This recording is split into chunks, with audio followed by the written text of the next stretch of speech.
আসসালামু আলাইকুম। শরীফ ওসমান হাদি, যিনি ওসমান হাদি নামে অধিক পরিচিত, একটি পরিকল্পিত হত্যাকাণ্ডের শিকার হন। ইনকিলাব মঞ্চের মুখপাত্র এবং 2024 সালে জুলাই অভ্যুত্থানের অন্যতম এই নেতাকে গুলি করে হত্যা করা হয়। প্রাপ্ত তথ্য অনুযায়ী তার হত্যাকাণ্ডের বিবরণ নিচে তুলে ধরা হলো। হামলার সময় ও স্থান: 2025 সালের 12 ডিসেম্বর শুক্রবার দুপুরের দিকে ঢাকার পল্টন এলাকায় বিজয়নগর পানির ট্যাঙ্কি বা বক্স কালভার্ট রোডের কাছে এই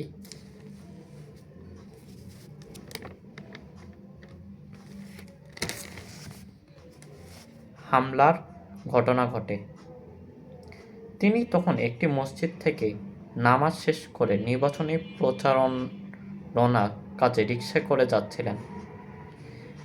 যেভাবে হামলা করা হয়, হাদি যখন রিকশায় ছিলেন তখন মোটরসাইকেল আসা দুই দুর্বৃত্ত তার রিকশা গতিরোধ করে বা পাশ দিয়ে যাওয়ার সময় খুব কাছ থেকে পয়েন্ট ব্লাঙ্ক রেঞ্জ তাকে লক্ষ্য করে গুলি চালায়। গুলিটি তার মাথার বাম কানের উপরে বিদ্ধ হয় এবং মাথার খুলি ভেদ করে বেরিয়ে যায়। এটি ছিল একটি অত্যন্ত সুপরিকল্পিত হিট বা গুপ্ত হত্যা। চিকিৎসাধীন অবস্থায় মৃত্যু।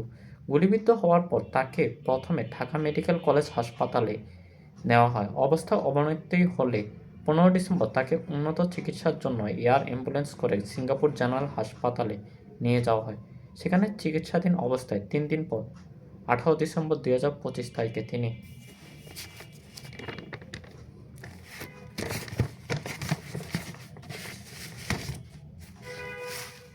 মৃত্যুবরণ করেন।